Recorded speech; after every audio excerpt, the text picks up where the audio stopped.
Espero que estejam animados, irmãos. Vamos! Porque meu celular bugou aqui. Vamos lá, irmão. Amém. Não vai. Vamos, celular. Então, eu espero que estejam super animados. E hoje eu estava pensando sobre respostas que a gente espera na nossa vida. Como resposta do vestibular. Quem aqui já estava esperando a resposta do vestibular? Pode levantar a mão, quem já fez vestibular e estava esperando a resposta. Vários aqui. Quem aqui estava esperando a resposta de uma entrevista de emprego?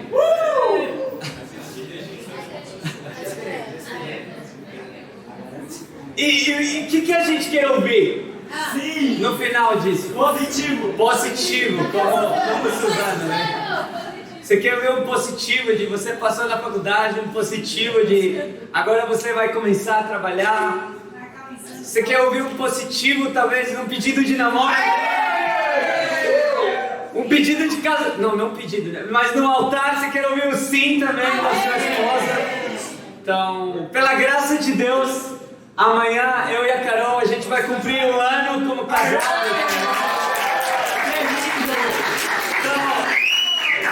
Eu lembro, que na verdade não vai fazer muito sentido. Eu lembro quando eu estava esperando o sim dela. Mas na verdade foi o contrário que foi mais estranho, né? Quando ela estava esperando o meu sim. Porque eu fiquei tão animado. Eu fiquei pensando tanto nos votos que a Carol deu. Que quando perguntaram pra mim, você aceita a Carol?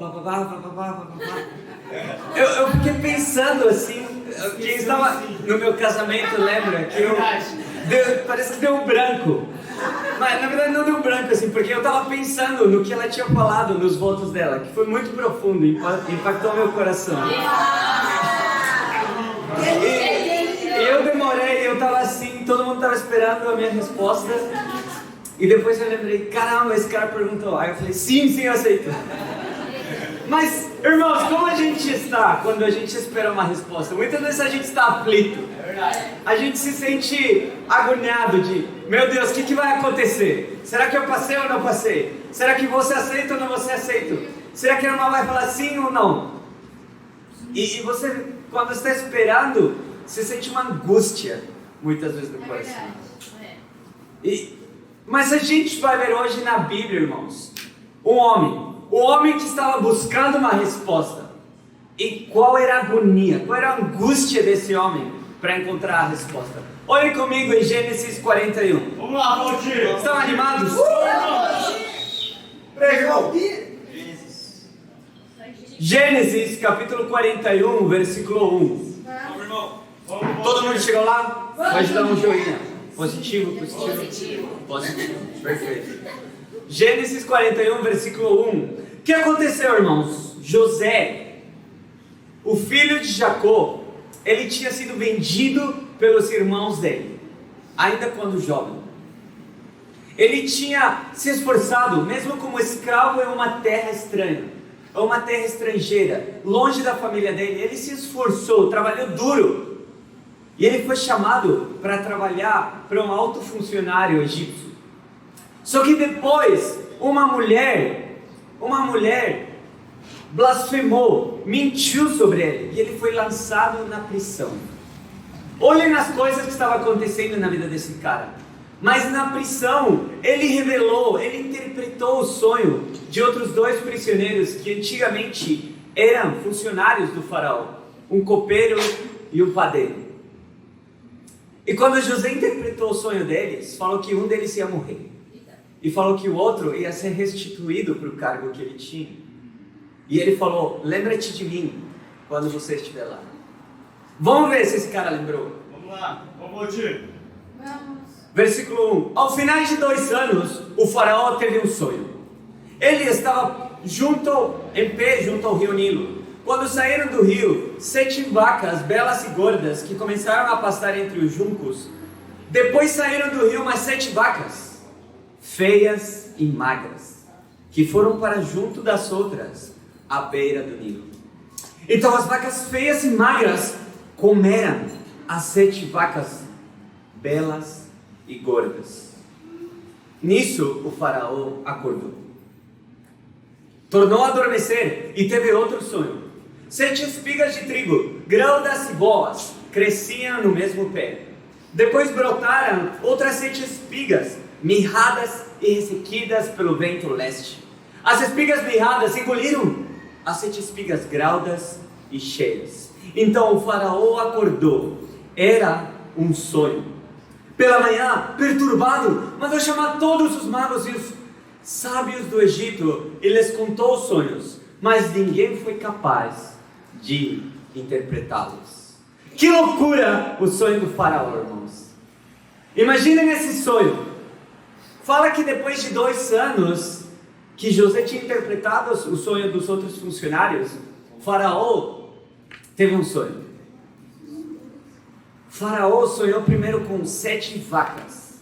7 vacas belas, gordas, como muitos carnívoros gostam aqui. 7 vacas suculentas para um churrasco. Mas fala que depois apareceram 7 vacas magras. 7 vacas que o aspecto só delas causava repulsa para ela. E não só isso, que fala que essas vacas engoliram as 7 vacas gordas, as 7 vacas belas. É um sonho muito estranho que o faraó teve. E depois ele voltou a dormir e ele teve outro sonho, agora com espigas de trigo. E da mesma forma, espigas de trigo graúdas, belas, sendo engolidas por espigas de trigo ressequidas. Eu não sei como um trigo engole outro trigo, mas o sonho desse cara estava sendo muito alucinado. Estava sendo muito estranho o sonho de faraó. Eu não sei o que ele usou a noite anterior, mas era um sonho muito estranho. E quando ele acordou, fala que ele acordou perturbado. Imagina depois de sonhar isso, como você acordaria? Fala que ele acordou perturbado. Imagina que ele estava suando. Ele estava, meu Deus, o que está acontecendo aqui? E ele foi buscar ajuda nos sábios. Foi buscar ajuda nos magos da época. E ninguém conseguia interpretar. Esse cara, ele queria uma resposta para o que ele tinha sonhado, para o que ele tinha visto, mas ele não encontrava. Imaginem, irmãos, se a gente já fica angustiado com a resposta de uma entrevista de emprego que a gente sabe que tem um prazo. Imagina você buscar uma resposta que não tem prazo. Verdade. Quão angustiante é isso? Quanto você mais se sente frustrado, talvez? Imagine como o faraó estava se sentindo com isso. Com um sonho tão estranho, perturbado e sem resposta nenhuma. Vamos continuar lendo no versículo 9. Vamos lá, irmão. Então o chefe dos copeiros disse ao faraó: hoje me lembro das minhas faltas. Então olha, o cara lembrou depois de 2 anos das faltas dele. Então vamos ter fé que as pessoas lembram das faltas dele em algum momento da vida. Então aqui ele se lembra de José. Olhem isso no versículo 10. Certa vez o faraó ficou irado com os seus 2 servos e mandou prender-me junto com o chefe dos padeiros na casa do capitão da guarda. Certa noite, cada um de nós teve um sonho, e cada sonho tinha uma interpretação. Pois bem, havia lá conosco um jovem hebreu, servo do capitão da guarda. Contamos a ele os nossos sonhos, e ele os interpretou, dando a cada um de nós a interpretação do seu próprio sonho. E tudo aconteceu conforme ele nos dissera. Eu fui restaurado na minha posição, e o outro foi enforcado. O cara lembrou, por fim, de José. Depois de 2 anos, o cara lembrou. Você já recebeu alguma vez, depois de 2 anos, uma resposta de alguém que quer estudar a Bíblia? O cara lembrou de algo bom. Tá, a Joyce, uau! A Joyce mandou uma mensagem depois de 2 anos. Ela é copeira, então.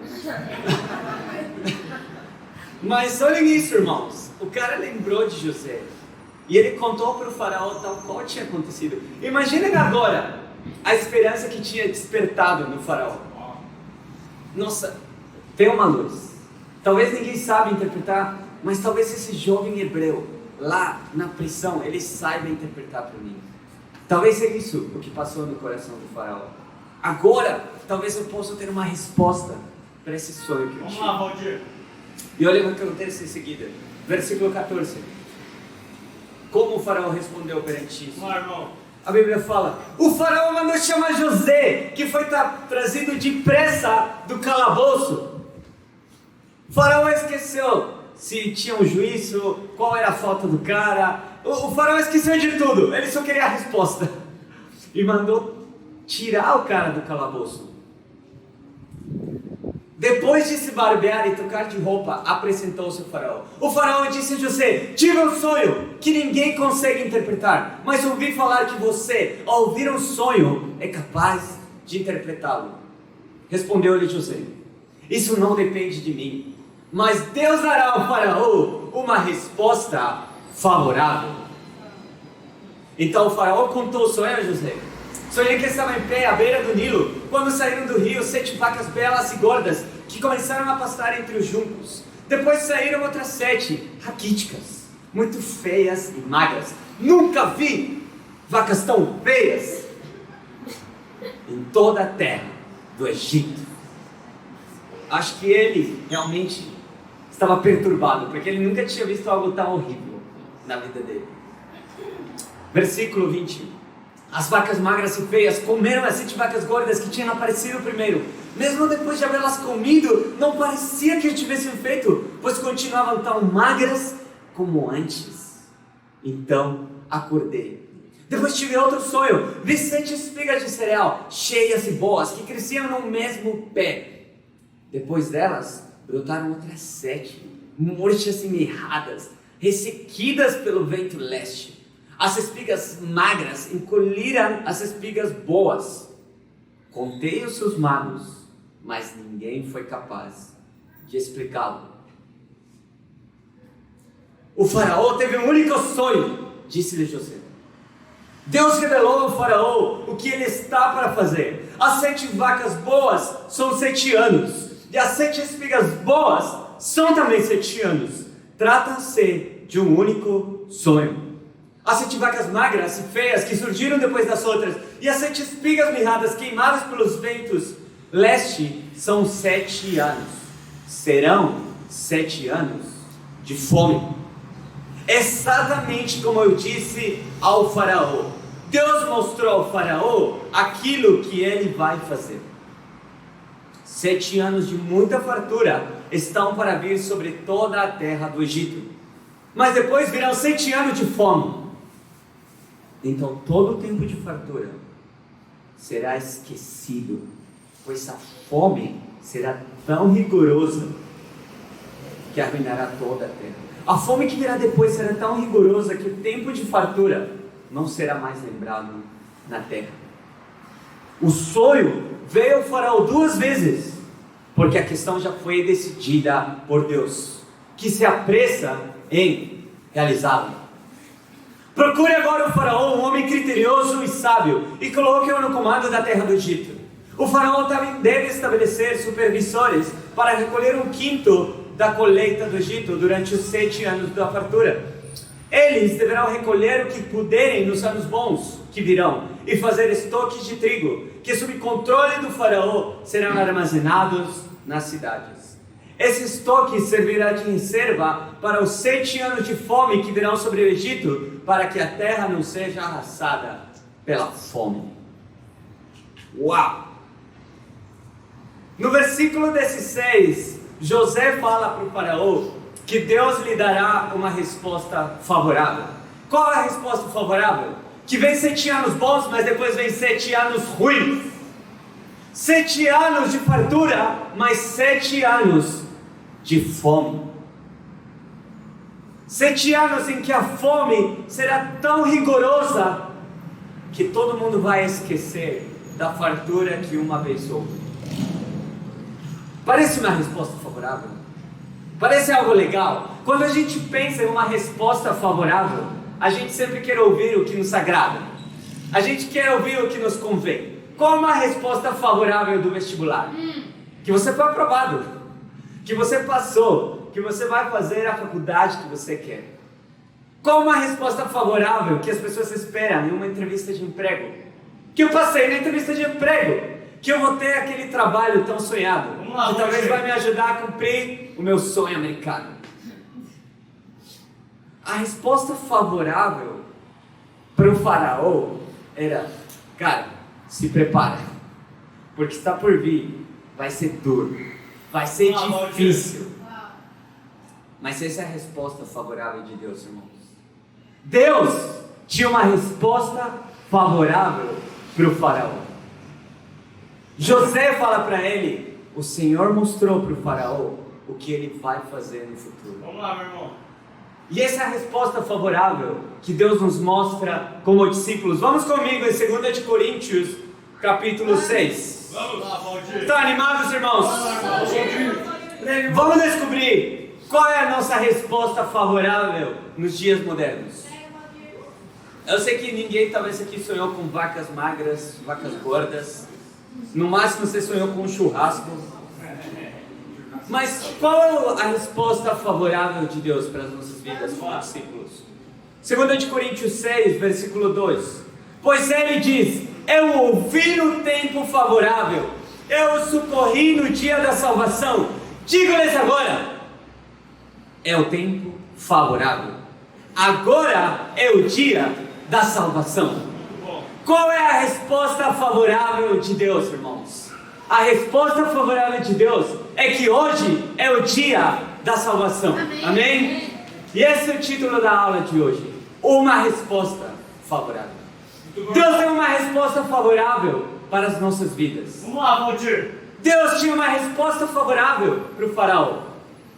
Faraó, hoje é o dia da salvação do Egito, porque eu vou interpretar esse sonho. José não apenas interpretou o sonho, José deu um plano para o faraó.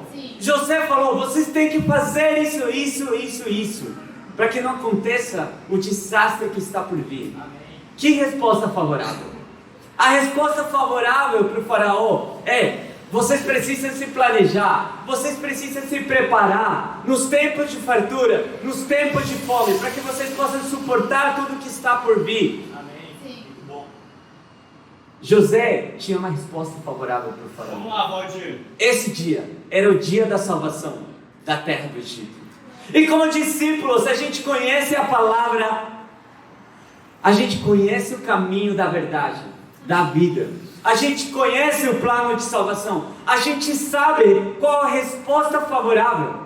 Porque se você vive nas trevas, você vai ser consumido pelos seus pecados. Você vai ser consumido por desobedecer a Deus.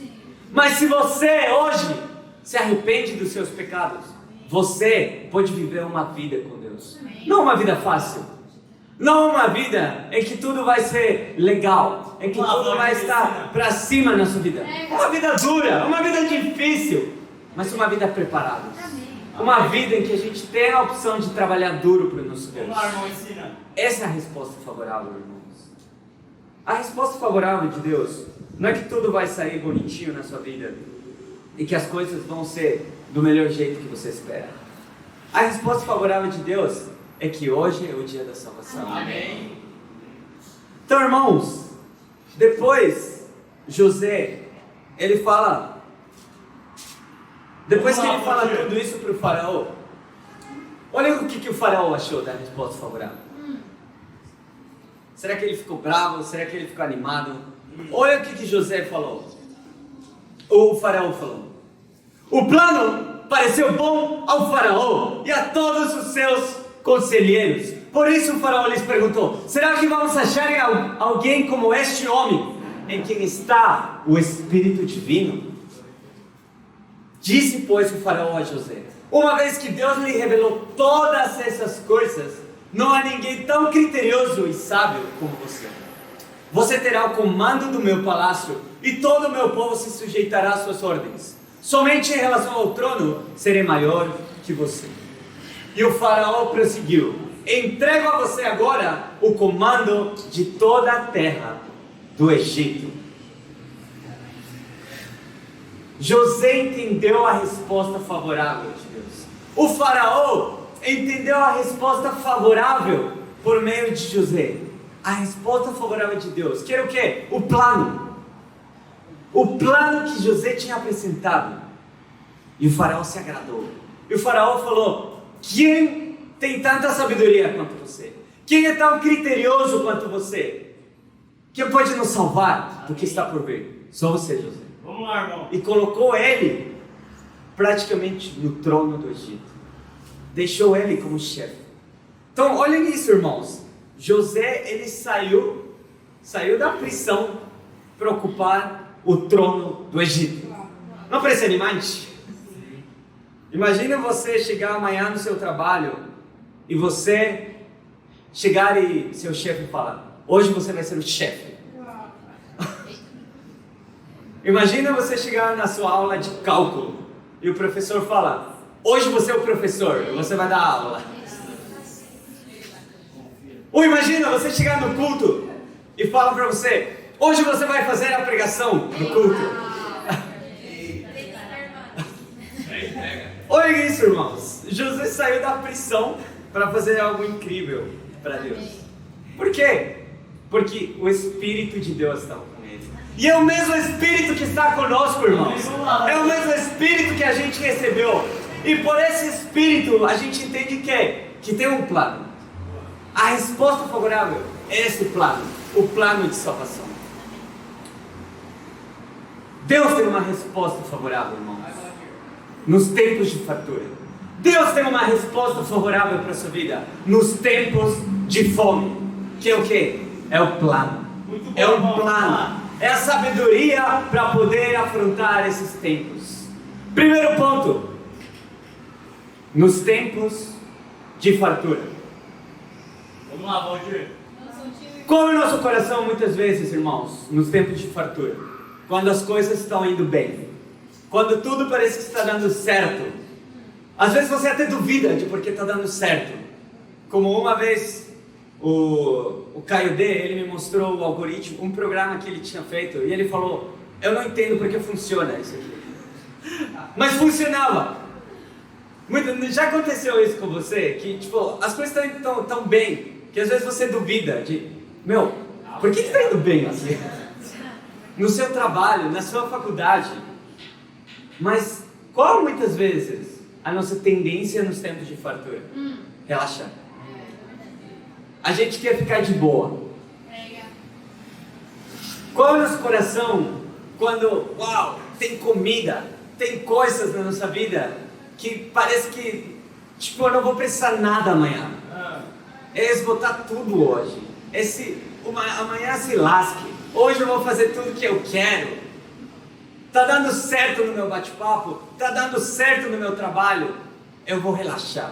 Vamos lá, Valdir. Eu lembro de uns contos de crianças que tem da cigarra e a formiga. Não sei se vocês já ouviram falar isso. E a cigarra fica aqui, fica cantando. Não sei o que ela está cantando, talvez pagode, sei lá. Mas a formiga está fazendo o quê? Está trabalhando e trabalhando. Como algumas pessoas gostam de falar aqui, trabalha e trabalha. É isso, né? E a cigarra não se prepara. Ela esquece. Qual é o nosso coração muitas vezes, irmãos? Na faculdade. Já aconteceu que você tirou uma nota boa? E na segunda prova você fala: acho que eu não preciso estudar tanto. E aí você vai e se lasca. Aconteceu isso comigo no primeiro semestre. Eu me formei em engenharia da computação, para quem não sabe. E no primeiro semestre, se você faz computação, ou você pretende fazer computação alguma vez na vida, e na sua grade aparece uma matéria que chama tópicos em alguma coisa, não pega essa matéria. E no meu primeiro ano apareceu uma matéria que chamava tópicos em álgebra. Não é só álgebra, é tópicos em álgebra. E eu fui descobrir que você só se lasca depois que eu já fiz mestrado, então o conselho chegou muito tarde. Mas quando eu fiz essa matéria, mais ou menos, mais de 90% das pessoas reprovam essa matéria. E por isso mesmo, mais de 70% das pessoas, só no primeiro semestre, já desiste de engenharia da computação. Porque todo mundo pensa que é jogar videogame. E quando eu cheguei lá, eu não sei como, foi pela graça de Deus, eu tirei uma nota boa na primeira prova. E na segunda prova eu falei, nossa, eu acho que eu estou entendendo essa matéria. Eu não preciso estudar tanto. Eu fui na segunda prova e na minha mente eu gabaritei a prova. Eu fiz tudo do jeito que o professor pediu. E eu tirei uma nota ruim. Eu tirei acho que foi um 4. E eu falei, meu Deus, se eu continuar descendo, eu não vou passar essa matéria. E na última prova eu me esforcei, eu estudei pra caramba. E o bom é que todas as notas são em segredo, então o professor não divulga. Mas a última nota o professor fez questão de divulgar. Na sala, na porta da sala de aula, colocou as notas. E não somente colocou o número, o seu código da faculdade, mas ele colocou os nomes. E aí todo mundo estava falando, o professor colocou as notas. Aí eu fui ver, meu Deus, agora eu tenho confiança que eu gabaritei de novo. Mas da última vez que eu tinha confiança, eu tinha ido mal. Aí quando eu cheguei na porta da sala, eu tirei uma nota muito boa. E não foi bom porque depois todo mundo me começou a ver como nerd. E foi publicado mesmo assim, né? Então foi muito estranho. Mas graças a Deus eu passei. Mas meus irmãos, muitas vezes qual é o nosso coração? Quando tem tempos de fartura? A gente relaxa. E espiritualmente, irmãos, muitas vezes isso é verdade também. Muitas vezes, quando o seu bate-papo está dando fruto, você evangeliza menos. Muitas vezes, quando está dando tudo certo na sua vida, você ora menos. Você não tem o que pedir para Deus. Muitas vezes, irmãos, quando alguém que você discipula está bem, você relaxa com essa pessoa. Você para de estar atento a ele. Você para de treinar essas pessoas. E a gente tem um coração de relaxar nos tempos de fartura. Mas alguém que entende que Deus tem uma resposta favorável também nos tempos de fartura, entende que é o momento de se preparar. É o momento de colocar um plano na ação. É o momento de não parar de fazer menos, mas de fazer ainda mais.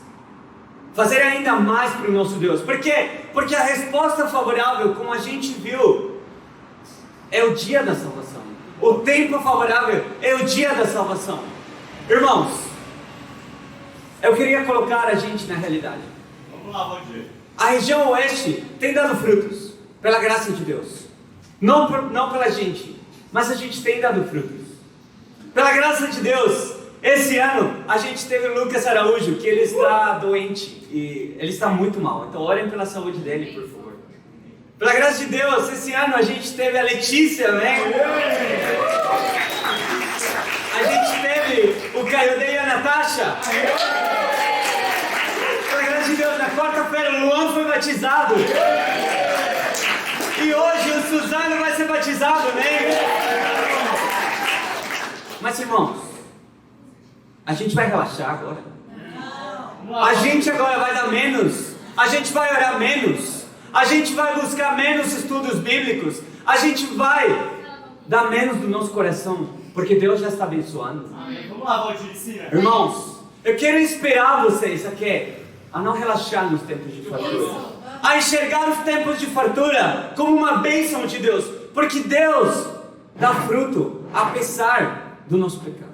Apesar da gente, Deus abençoa. Não vamos relaxar, irmãos. Não vamos baixar a guarda. Não vamos dar menos do nosso coração. Vamos dar ainda mais para Deus. Porque, irmãos, hoje é o dia da salvação. Nos tempos de fartura também tem salvação. Está comigo, igreja? Sim, vamos. Irmãos, lembre do seu passado. Se você alguma vez já passou por tempos bons e você relaxou, nunca mais faz isso. Não volta para trás. Não relaxa. Na sua faculdade, no seu trabalho, em qualquer coisa, não deixa de orar menos a Deus, porque Ele está abençoando. Ora ainda mais, porque Deus quer te dar ainda mais. Deus quer colocar você, assim como José, quer tirar você do fundo para colocar em coisas ainda maiores. Mas se a gente vai fazer só isso, irmãos, se a gente não relaxa. E a gente trabalha duro. Ainda nos tempos de fartura. Amém? Mas Deus também tem uma resposta favorável. E talvez essa é mais difícil de entender. Deus tem uma resposta favorável nos tempos de fome. Como assim? O que de favorável tem num tempo de fome?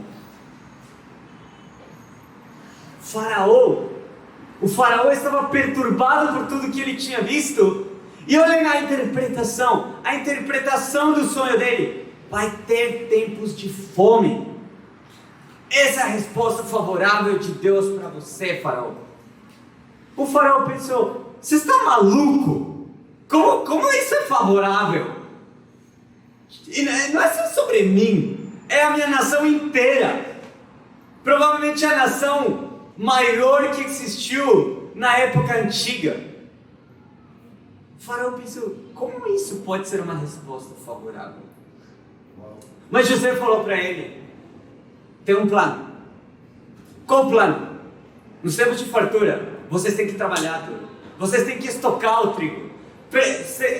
Guardem 1/5 do trigo que vocês estão colhendo, para que os tempos de fome não façam as pessoas esquecer os tempos de fartura. Muitas vezes, irmãos, qual é a nossa tendência nos tempos de fome? As queixas. Nos tempos de fome, a tristeza invade o nosso cérebro. Nos tempos de fome, as pessoas muitas vezes ficam frustradas. Eu estou evangelizando tanto, mas ninguém está aceitando estudar a Bíblia. E começa a evangelizar menos.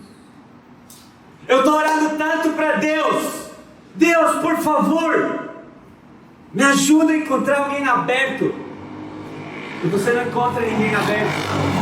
1 dia, 2 dias, 3 dias, 7 dias. Ninguém aceita estudar a Bíblia. Vamos lá, Valdir, ensina. O que a gente faz? A gente fica frustrado nos tempos de fome.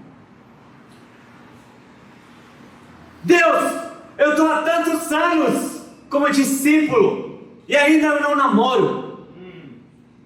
E a gente deixa de ter esperança por isso.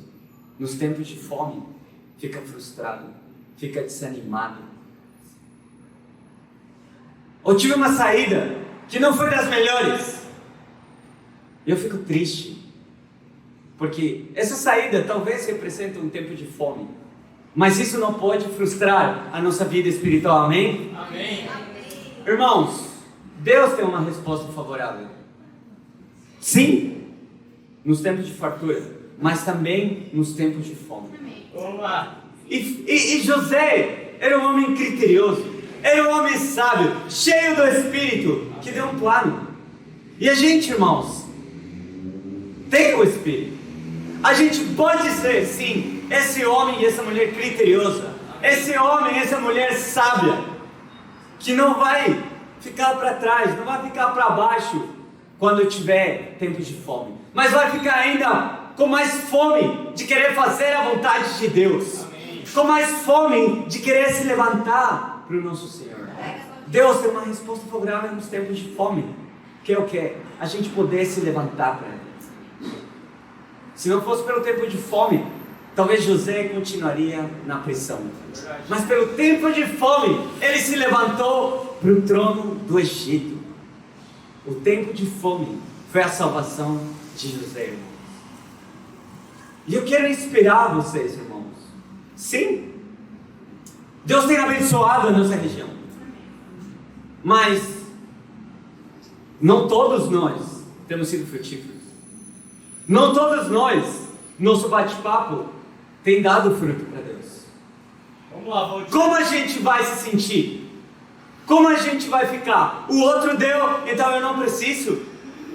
O outro fez, então eu posso ficar escondido. Ou cada um aqui vai ver: esse ano eu ainda não estudei a Bíblia com alguém, eu vou me levantar para estudar a Bíblia com alguém. Amém. Esse ano ainda eu não conheci uma pessoa aberta. Mas sabe o que?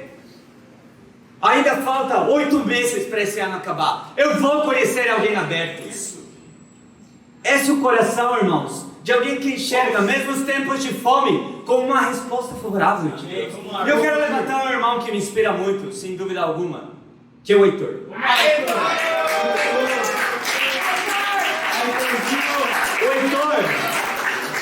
O Heitor, para quem não sabe, ele passou tempos difíceis no ano passado. Ele passou tempos em que estava com fome, mas uma fome espiritual. Amém. Vamos lá, Heitor. Que não estava dando muitas coisas certo na vida dele. Mas esse irmão é um irmão que me inspira, porque ele não fica para trás, ele não fica para baixo. Verdade. Sim, ele pode sentir frustração, sim, ele pode sentir tristeza, mas é um irmão que se levanta para Deus. Verdade. E ele chamou o Luan para estudar a Bíblia, e hoje o Luan está conosco. Amém. Mas o Heitor não ficou por aí. O Heitor começou a discipular um irmão que eu também queria levantar muito, que é o Léo Siqueira, amém? E olhem isso, o Léo, ele fez todos os estudos com o Suzano. Eu acho que é a primeira vez que você liderou todos os estudos bíblicos, né? Positivo. Olhem isso, irmãos. O Léo se levantou. O Léo ajudou o Suzano. E o Suzano hoje vai ser batizado e ser o nosso irmão em Cristo, né?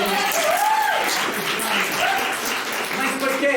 Porque eles foram pessoas que entenderam que Deus tem uma resposta favorável nos tempos de fartura e nos tempos de fome. Mas por que José entendia isso, irmãos? Por que José entendia que apesar da fome, apesar da fartura, apesar de qualquer coisa, Deus tinha uma resposta favorável? Olhe comigo em Gênesis 45, versículo 4. Vamos, Odir. Vamos, Odir. Prega, irmão. José encontrou os irmãos dele, depois de tanto tempo. E olhem o que José fala para os irmãos dele, no versículo 4. Cheguem mais perto, disse José aos seus irmãos. Quando eles se aproximaram, disse-lhes: eu sou José, seu irmão, aquele que vocês venderam para o Egito. Agora, não se aflijam, nem se recriminem por terem me vendido para cá, pois foi para salvar vidas que Deus me enviou adiante de vocês. O que José entendia, irmãos? Que não se tratava dele. Muito bom. José entendia que, cara, vocês me venderam. Como um irmão pode vender outro irmão? Vocês me venderam, vocês me deixaram longe dos meus pais, vocês me deixaram longe da minha família, vocês me deixaram sozinho. Mas eu trabalhei duro, eu fui levantado por um cargo, é uma casa. Mas uma mulher, ela mentiu sobre mim, ela falou que eu queria ficar com ela, mas eu não cedi, eu fui lançado na prisão. Olhem os tempos de fome que acontecem na vida de José, irmãos. Olhem o passado dele. Olhem quantas frustrações, quantas tristezas. Mas por sobre tudo isso, José falou: mas não se aflijam, não fiquem tristes por terem me vendido para cá, pois foi para salvar vidas que Deus me enviou adiante de vocês. E é para isso, irmãos, que a gente está aqui como discípulos do Senhor. Em 2 Coríntios 5, 14, a Bíblia fala que a gente tem o ministério da reconciliação. Vocês, irmãos, foram enviados, chamados por Deus adiante de muitas outras pessoas para salvar vidas. Amém. Não importa o seu passado, não importa o que aconteceu com você, não importa o que você já fez no reino de Deus, não importa, irmãos, da onde você veio, não importa o que você já fez. Por quê? Porque você está agora adiante de muitas outras pessoas para trazer vida e salvação para eles, amém? É isso que José entendia. José entendia, cara, não se trata de mim, não se trata do que aconteceu. O que aconteceu? Amém. Tudo bem, eu não preciso perdoar vocês. Agora eu tenho a oportunidade de ajudar vocês. Olhem que coração incrível de José, irmãos. Por quê? Porque ele entendia que ele estava diante para salvar a muitos mães. Irmãos, eu quero inspirar vocês. Não vamos relaxar nesse tempo de fartura. Não vamos relaxar, muito menos em tempos de fome. Vamos dar todo o nosso coração, porque Deus tem uma resposta favorável. Você foi enviado adiante de todos os seus colegas de trabalho. Para quê? Para levar salvação no seu trabalho. Você foi chamado, enviado adiante de todos os seus colegas da faculdade. Para quê? Para levar salvação para essa faculdade. Você, irmãos, foi enviado, você foi chamado por Deus adiante da sua família. Para quê? Para você levar salvação para a sua família. Irmãos, qual é o meu desafio para todos nós? Meu desafio, irmãos, é que a gente entenda isso. Que hoje é o tempo favorável. Não importa se seu bate-papo deu fruto. Não importa se seu bate-papo não deu fruto. Não importa se você hoje não está estudando a Bíblia com ninguém. Não importa se você está estudando a Bíblia com alguém.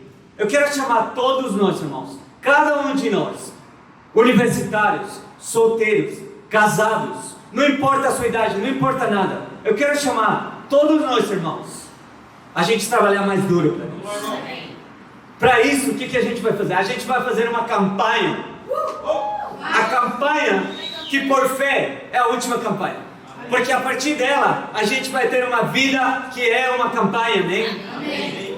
Então, cada bate-papo agora vai fazer uma campanha de evangelismo. Uma campanha para a gente poder trazer mais almas para Deus. Para a gente poder salvar mais vidas para Deus. E não pela campanha, mas porque a gente foi enviado por Deus para estar à frente de outras pessoas e ajudá-las a chegar à salvação. Amém. Então, no final do culto, eu queria encorajar todo mundo, irmãos, estar com o seu bate-papo e ver qual vai ser a sua campanha. A primeira semana da campanha, que vai ser liderada pelo faraó, ou seja, pelos líderes dos bate-papos, né? Vai ser uma campanha que vai ser liderada isso, pelos líderes dos bate-papos. E a segunda semana vai ser as pessoas que vão se levantar.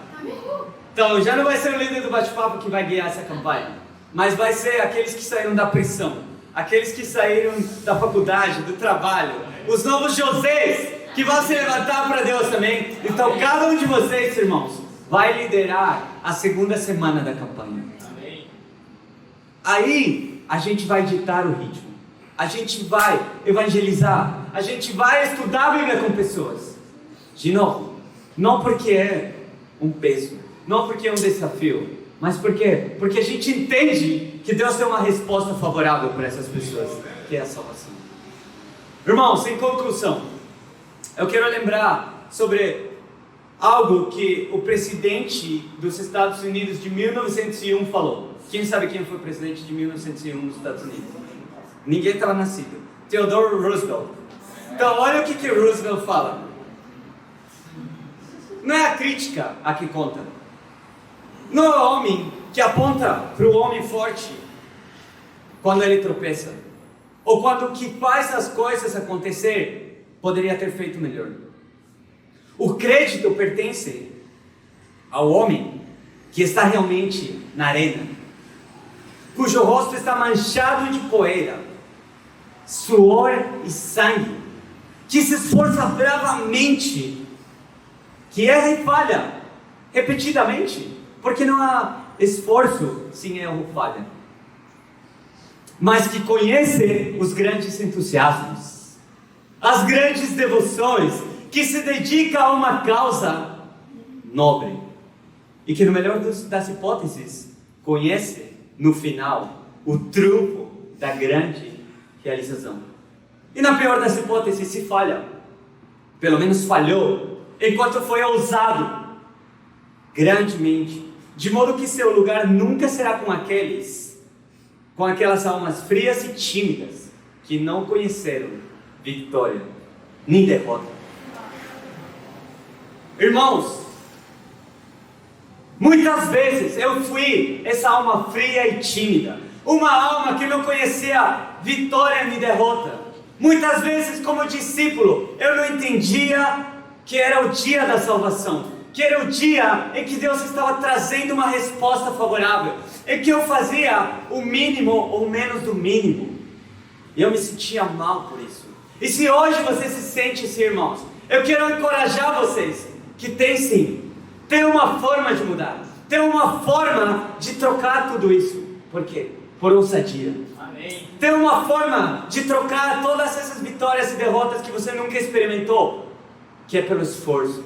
Então eu quero inspirar vocês, irmãos, a enxergar isso, que Deus tem uma resposta favorável para cada um de vocês. Nos tempos de fartura, nos tempos de fome, tudo depende da sua ousadia. Não importa de onde você veio, não importa o que você fez, não importa o que você passou. Deus quer usar você para chegar em muitas almas para Ele. E para Ele seja glória. Amém.